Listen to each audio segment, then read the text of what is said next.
G'day,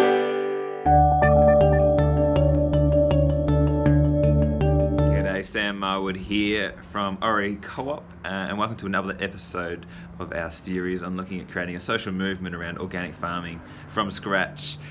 Today we interviewed Chris Ennis from CERES Fair Food in Melbourne. I guess you could describe it as a food hub. It's a movement in and of itself. We discuss how the demand for organic food is really increasing, and also how you can go about setting up your own food hub, your own local food hub in your community, which we think is really, really cool. There's lots sprouting up across the country. So I hope you enjoy. Jump over to the Oricot website as well. We'd love you to be a member and help us create our own movement of organic farming, regenerative farming across the country. And just reach out and say hi. We'd love to chat. G'day everybody, Sam Marwood here. We have another episode of our series on how to make an organic farming movement from scratch, brought to you by the Organic and Regenerative Investment Co-operative. If that's too much of a mouthful, you can just say Ori Co-op. Today, and now we're speaking with Chris Ennis, who is from the amazing organisation, which I think, and I hope most people have heard of, CERES in Melbourne. Chris is the founder and manager of CERES Fair Food, which is the online hub for food delivery and the food services for CERES in Melbourne. Chris, thank you very much for joining us. Thanks for having me, Sam. Pleasure, mate. So CERES, awesome organisation.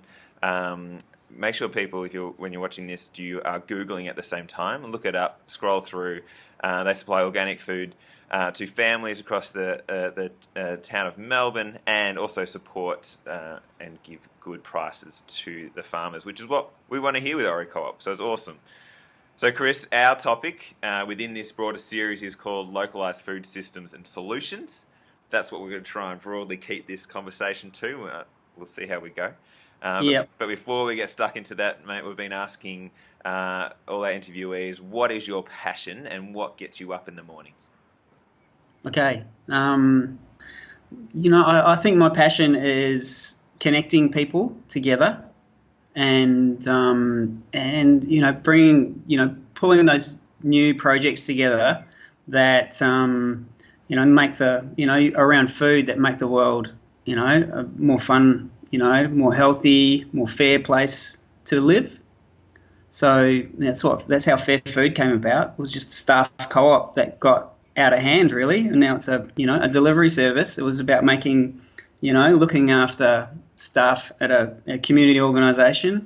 Then it's just turned into a social enterprise that looks after farmers and looks after asylum seekers and looks after a whole bunch of people across Melbourne who want to get involved with, making the food system and, their community a better place. That's so the whole idea behind Fair Food wasn't that you woke up one day saying, I want to develop an online system that has all these networks. It was purely this you want to do good, you want to help people connect to their food, and it sort of evolved. Yeah. So we had a fresh food market that sort of served our local area, but it just came out of a side idea that was a staff co-op. And like so many things, you just try something, that little, and sort of chase your passion, and it turns into something a lot bigger. Love it. So what's your love for organic foods or regenerative ag or organic farming? Can you summarize that, a deep love within your gut? Yeah. I think, my background, my mum's family were farmers. My dad's family were grocers, and grocers. They had a general store. Yep. And I realised that actually, sometimes you just have little choice what you do in your life. And I sort of found myself doing both of our family businesses and in one thing. And, sometimes I just don't think you have a choice in these things. It's sort of in the blood. And I think food is a really, really great way to bring people together and to do, other work. Sometimes it's about the food, but it's not about the food. So I think that's what I really love about organic food. Is a really, it's a good way in itself to to feed people, but it's also a really good way to build community. Mm. Well, that's interesting that you had the supply chain stitched up from an early age, from farmer to grocer, which is what the series is all about as well. So, given your experience with CERES, I'd love your reflections quickly on this concept of how to create a social movement around organic farming. Are there any pointers we need to be focused on as Ori Co-op to really be part of this movement? Yeah, so I think about this stuff all the time because we've got we chase this path in our own enterprise at Fair Food around convenience and competing against sort of traditional food delivery systems, and but the more I do it and the more I see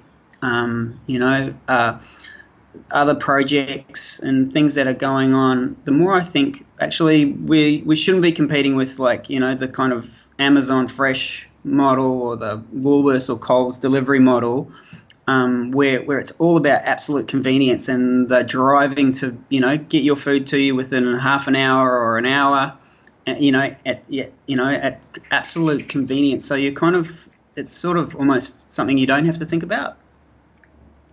And we've flipped to start thinking, actually, we want to make it something that you're involved in.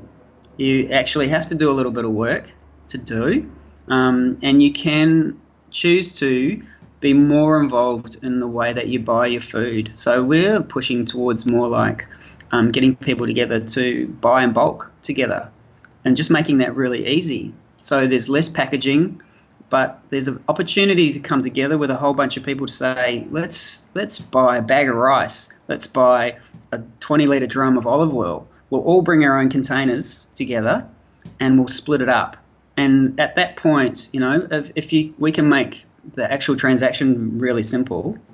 The joy is coming together and, being with a group of people and having control with, the packaging of your food, where it comes from, and then doing something together with it. So we're really looking at using food as a way of building community, because we see the sort of single person living, the apartment living, the social isolation that's happening in our cities, and more people sort of telecommuting and lots of opportunities not to be face to face with people, that to actually go, oh, actually, let's do a thing where once a month you get together with a bunch of people from your neighborhood and you split food up together in a really packaging free, social, and also there's an economic reward there for it as well. Okay, so summarizing that in around physically bringing people together is going to be the point of difference, especially in our society where, as you say, we're more and more isolated. That could be the point of difference for this social movement. Love it. Love that perspective. I really think people yearn for connection. Absolutely. Yeah. And if you can do it in a way that's not like onerous, that has benefit, that's not something extra I have to do, but adds to the quality of your life and the way that you interact with the planet, we think that's the way to go. Brilliant. And kind of, it sort of fits in with the whole CERES ethos about, with that stuff, we'd like people to be able to, we're all about equipping people with skills to make their life with food more independent. So we teach people how to keep bees and ferment and cook in different ways and gather weeds and all kinds of skills that are really about, connecting you with the earth much more. So it's sort of like, there's a transitional skills to a less sort of, what we've got with an industrial food system now. They're really about getting people, clued in, ready, and enabled to build, sort of really independent sort of food, their own food sheds. So that, if tomorrow if the internet dropped out, if the shit hit the fan, you know, there will be people and groups of people who knew each other, who had skills, and who could really go, okay, yeah, life's not going to be too bad if we can do these things. If we know these things, we know how to we know how to preserve food. We know, we have connections with farmers. We can grow our own food. We can, we can share. And I think the key is that you bring groups of people together and have skills. So leading on from that, Chris, who are these people who want to get involved? Who is it, these people who want to connect back to their food or love organics? Are there a particular group of people, or are you finding it's pretty broad nowadays? I think it doesn't matter what neighbourhood, it doesn't matter where, it doesn't matter city or rural, there are people, I think it's an innate thing that when you get disconnected, you either, I'm sure there's some kind of like someone's identified 7 stages of like mourning the industrial society, of like going through, of like depression, anger, rage, hopelessness. And then I've really got to do something about this, or else I'm going to be sick, and I'm going to get sick. And so it feels like there's people coming out all over who won't go, I really want to eat well, to connect with natural systems, to, just get more involved with, myself as an animal, rather than a consumer, a commuter, an employee on that path. And I think there's a deep, sometimes it's like hard to put into words for people, but they feel it. They go, I need to connect. I really, really, really need to reconnect with, myself as actually a part of ecology. Yeah, or those I don't think they're any kind of type of people, but I think there's an awakening, and it's just every year it seems to be getting wider and wider, and you can see it in all the projects and the things that are going on out there that are just catering for people who want to reconnect with the ecology. And I feel like I think about my family and my sisters. They aren't particularly strong foodies or into the environment necessarily, but as soon as they've had children, they're like, I want to make sure I know where my food's come from, and I want to make sure it's organic. And, it's really interesting to watch that journey as you talk about it. You get to different stages in your life probably, and you reflect on what you're doing and what you're eating. And I think a major catalyst for it is a lot of people getting sick, and having all kinds of eating disorders, allergies, autoimmune things that if they haven't woken up themselves, it's their bodies have woken them up. And basically it's like, if I don't sort my food out, if I don't sort out what I'm putting in my body, I'm going to be sick, miserable, possibly dead. And I think that's bringing a lot of people to eating organic and being a whole lot more conscious about, food. So what do we need to do to excite more people, Chris? Or is it that things are building anyway, and we just got to keep providing more opportunities or easier access, as you talked about earlier? Like how do we keep growing this? Or is it natural? I think if you look at the statistics, it's this healthy food, avenues for people to connect and know more about their food is it's happening. It's sort of one of the fastest growing areas in food. So it's almost like we're riding a wave of it over the last I think it started 15 or more years ago, and it's just getting bigger and bigger every year. So it's really about, I think, catering for it and providing opportunities for people to embrace it. I think a lot of it's not about being, I think it can, if it gets too self-righteous and, you're already seeing, things like foodie becoming, you could almost equate it with hipster and having a real negative. So making it really accessible and not sort of up itself is key. So, just wide and welcoming. Otherwise, you'll get, the corporate pretenders will go, all right, there's an avenue, let's create a brand and avenues where we can, scoop this pool and do it in the way that they've done everything else. I love that perspective. So can we go back to CERES, Chris? Yep.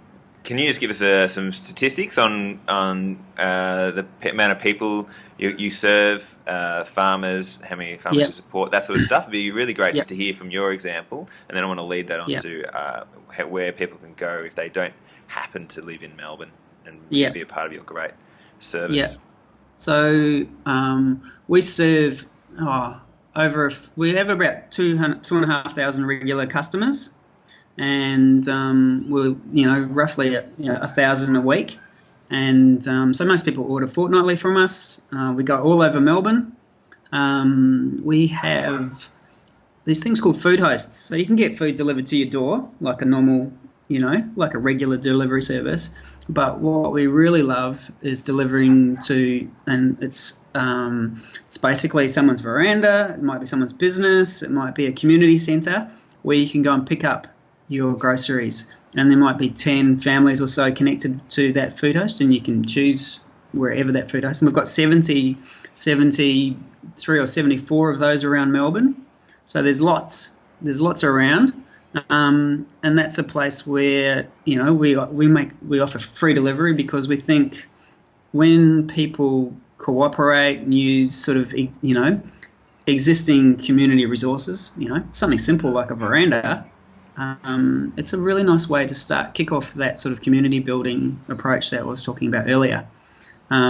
So 70 of those, we support over 100 small farmers and grocery makers. So we do, the farmer that brings us 3 or 4 bins of produce, and right down to someone who, on their way to work, drops off, a few boxes of lemons, from their organic, lemon orchard that they just do part-time. And we really love supporting someone who's just getting into farming and who's like going, okay, I've only got a few, I've only got a box every other week. We, we'll support that person as much as we'll support the person who brings us a truckload of stuff, because it's the number and diversity of farmers that makes this whole system work. If things are just down to a few big farmers, we'll get ourselves into trouble.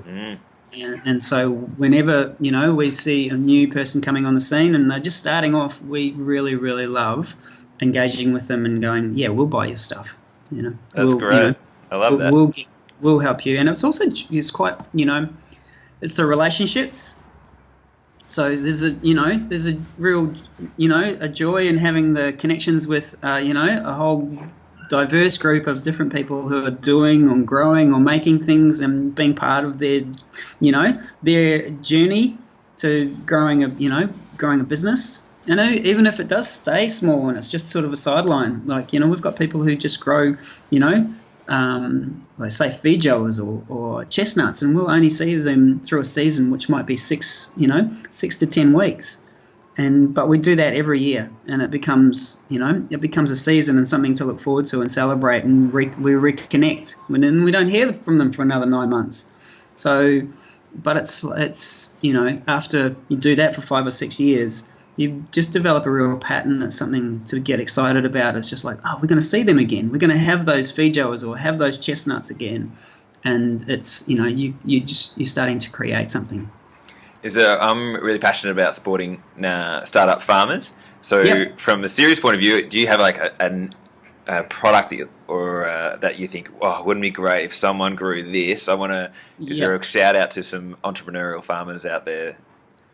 We grow this, you'll have it. So we often it's like it's climate or regional specific. So we've got the chestnut grower that we were talking about before. Feijoas have become a real popular thing that we can't get enough of, and their climate is just perfect for growing it. They're already into tree crops, so we say grow those. Mm-hmm. And whereas someone else might be, we're looking for heritage, kind of crazy pumpkins that we couldn't get hold of. That someone was just like, oh, that's right up my alley. So often it's like, it will be the person and what their land's capable of that we talk to, because there's lots of stuff that's not out there, Pomegranates. Can't get enough pomegranates right now. That's something that's really, I think would go really well. So there's always something, and there's always something new that's sort of coming on, going, yeah, wow, yeah, we could grow. Not so long ago, it was broccoli. It was bok choy, and it was all these things that if you think about them now, where they're just such almost a commodity. It's like, actually, they were a brand new thing, a while ago. Kale, oh my God, 5 years ago, I couldn't sell 10 bunches of kale a week. And now, everyone knows the kale story. That's great. I love that. If you are an aspiring farmer, go talk to CERES and stitch up the supply chain from the start. That's brilliant. That's really good. And just back on the 70 or 74 food hosts. That's it. They're volunteers. Is that right? They're volunteers. Amazing. What's driving these people over there? Obviously, got something that's just making them so passionate about this. So food hosts, and more. First, we just offered a discount, and we thought that would be, the good thing. But actually, more and more people aren't interested in. That's not the bit that they're interested in. It's about wanting to make a contribution, and we haven't. Up until recently, we haven't really asked a lot of, more than just like, we'd love to use your front veranda and a little bit of your time. But more and more people are actually, they want to make a contribution, and they want to go, oh, look, I want to be involved. I want to make a difference. And that's the motivation.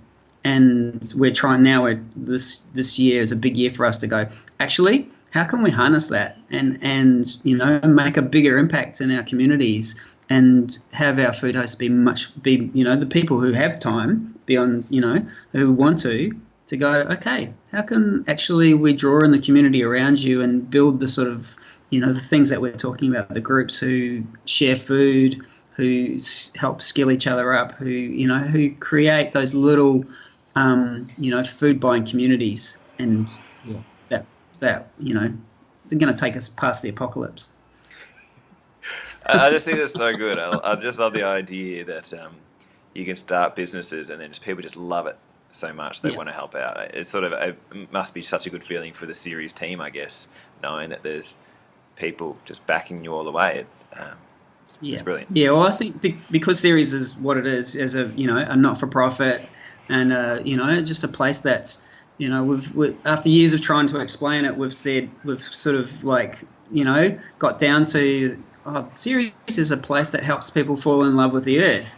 And if you follow that through, when people are living by that and going, I feel that great love for the earth, you're actually, what aren't you prepared to do? And it's joyful. This sort of, that sort of work. It's just like, actually, love is a massive motivator.